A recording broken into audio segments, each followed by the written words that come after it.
Il y a de l'ingénierie, de la passion, mais surtout un grain de folie dans ces aventuriers-là.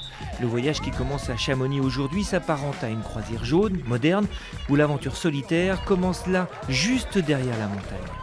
Passé Montet et Col d'Aforcla, ils se retrouvent à Martigny et là ils se séparent tous. On va avoir des participants qui partent sur la Suisse, sur l'Allemagne, d'autres qui traversent les Alpes en plein milieu par le Simplon. Dès le premier jour de l'aventure, on commence avec cette idée de la liberté d'itinéraire. Un appel du grand large en quelque sorte, et c'est sans doute pour cette raison que le navigateur Roland Jourdain est le parrain de cette aventure. Comme sur un Vendée Globe, tu retrouves la première division avec les winners qui sont à fond, on les a vus partir comme des fusées là. Et puis les aventuriers, moi je suis spécialement amoureux de Françoise, une jeunette de 70 ans, Françoise qui va faire le trip.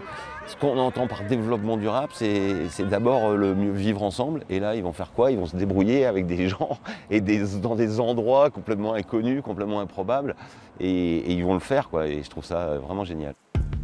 Que de chemin parcouru aussi pour son organisateur, Florian Bailly, qui en 2010 était parti tout seul, en éclaireur, si l'on peut dire, de Chambéry jusqu'au Japon, avec une moyenne de 150 km par jour.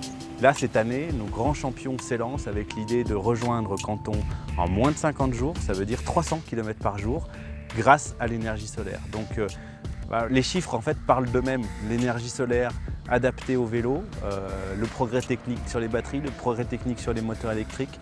Tout ça fait que cet engin, vélo solaire, est un vrai engin hybride qui marche de mieux en mieux. Derrière le col, la Chine. Mais avant cela, tant de pays à traverser, d'aventures humaines à vivre qui seront certainement également vecteurs d'énergie aussi durable.